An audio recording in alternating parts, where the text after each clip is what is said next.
में रामलाल नाम का एक कुम्हार रहता था। वो बहुत अच्छी मिट्टी का बर्तन बनाता था, इसलिए गांव के सारे लोग उससे जलते थे। इतना अच्छा काम करने के बावजूद उसे उसका सही दाम नहीं मिलता था, क्योंकि उसकी पत्नी रेखा के पेट में कोई बात नहीं टिकती थी। एक दिन रामलाल अपनी पत्नी से, रेखा देखो तो जरा ये कलश कैसा बना है। अरे वाह! कितना सुंदर कलश बनाया है आपने। कितना सुंदर डिजाइन किया है इस कलश पर। धैर्य रखना पड़ता है, तब जाकर ऐसा कलश बनता है, समझी।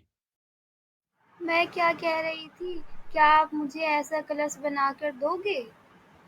मैं बाद में बना दूंगा, पहले मैं यह कलश शहर में ले जाकर बेचूंगा, इससे हमें बहुत पैसे मिलेंगे और फिर उसे पैसे से हम अपना छत ठीक करवाएंगे। आपने बिल्कुल ठीक कहा, घर का छत ठीक करवाना भी ज़रूरी है।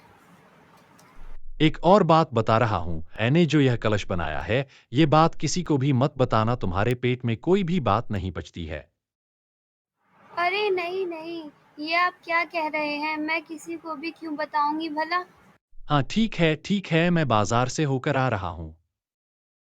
रामलाल के बाज़ार जाने के बाद रेखा नदी किनारे बर्तन धोने चली जाती है, जहाँ पर गाँव की कई पड़ोसन बर्तन धो रही होती है।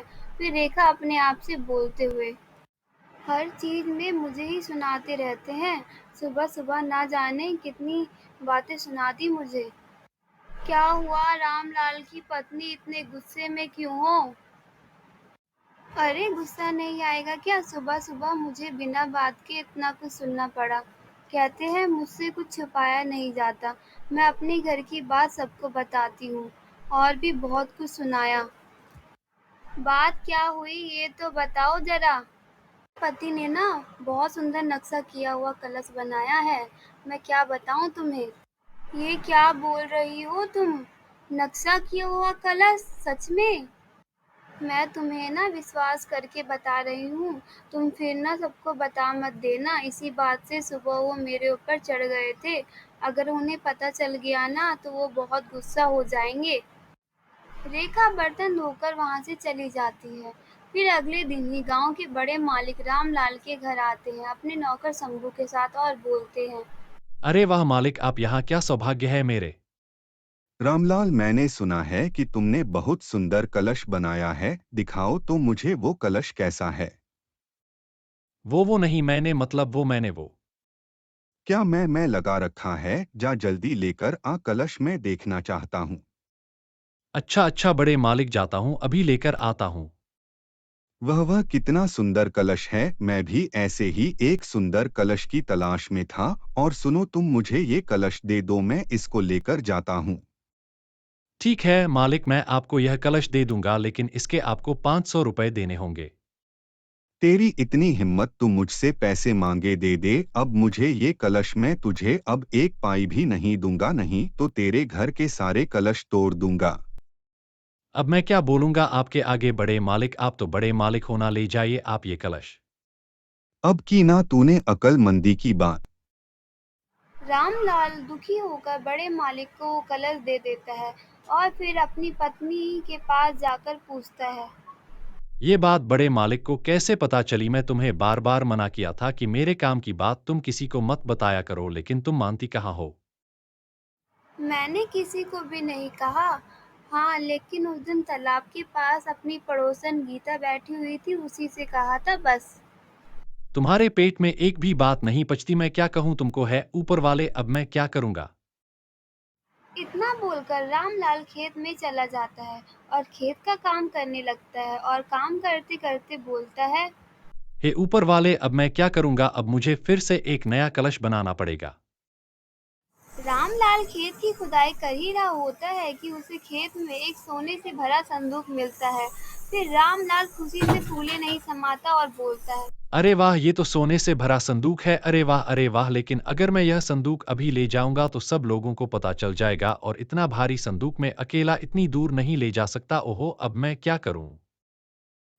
बहुत सोचने के बाद रामलाल के मन में एक तरकीब आती है। रामलाल वो बक्सा वहीं मिट्टी के नीचे छुपा देता है और बाजार जाकर वहां से लाल रंग से भरी हुई बोतल खरीद लेता है और छोटी छोटी मछलियां खरीदता है। उसके बाद वो संदूक वाले खेत में लाल रंग को छिड़क देता है और फिर वो छोटी छोटी मछलियां भी वहीं पर फैला देता है। और फिर काफ़ी रात होने के बाद अपने घर चला जाता है और घर जाकर अपनी पत्नी से कहता है, आज आपको आने में इतनी देर क्यों हो गई? रेखा, तुम मेरे साथ खेत में चलो, मुझे कुछ तुम्हें दिखाना है। इतनी रात में मैं खेत में जाकर क्या करूँगी? मुझे बहुत नींद आ रही है। अरे चलो ना जल्दी, खेत में मछलियों की बारिश हुई है। ये क्या कह रहे हो आप? मछलियों की बारिश? ये कैसे संभव हो सकता है? अरे तुम जाओगी नहीं तो समझोगी कैसे, चलो अब जल्दी चलो। रामलाल अपनी पत्नी को लेकर खेत में जाता है। फिर उसकी पत्नी खेत में जाकर मछलियों को देखकर चौंक जाती है।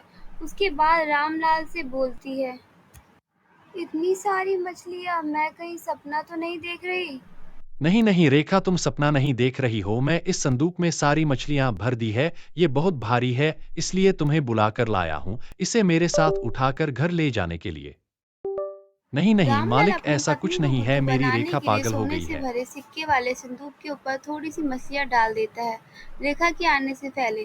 फिर वो दोनों संदूक लेकर घर चले जाते हैं। घर जाकर उसकी पत्नी बोलती है, सुनिए जी, मुझे बहुत नींद आ रही है, आप खाना खाकर सो जाना।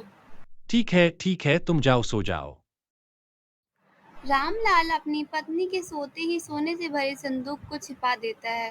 फिर अगले दिन ही शाम को उसकी बीवी बड़े मालिक और उसके नौकर को लेकर आती है और फिर बड़े मालिक रामलाल से कहता है, अरे रामलाल, मैंने सुना है तुम्हारे खेत में मछलियों की बारिश हुई है। रात में तुम्हारे मछलियों से भरा कलश मिला है।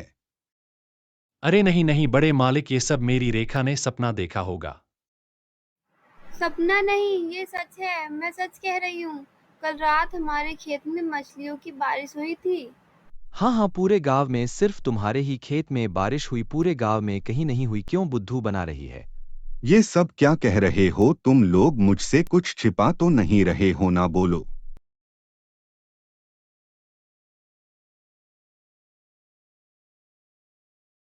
हाँ, मुझे भी यही लग रहा है। चलो यहाँ से। और हाँ रेखा, आगे से ध्यान रखना, इस तरह झूठी खबर मत फैलाना। हाँ हाँ, तुम भी क्या कहती हो रेखा, ऐसा हो सकता है? भला मछलियों से भरा संदूक होता है कहीं? आप भी मेरे साथ ऐसा कर रहे हो? मैं आपसे बिल्कुल बात नहीं करूँगी। क्या बिगड़ जाएगा अगर थोड़े दिन बात नहीं होगी तो? कुछ दिनों बाद रामलाल अपनी पत्नी के साथ शहर जाता है और सुनार की दुकान पर सोने से भरा संदूक बेच देता है और अपने लिए एक बहुत बड़ा घर और गाड़ी खरीद लेता है और वहाँ पर शांति से अपनी पत्नी के साथ रहने लगता है।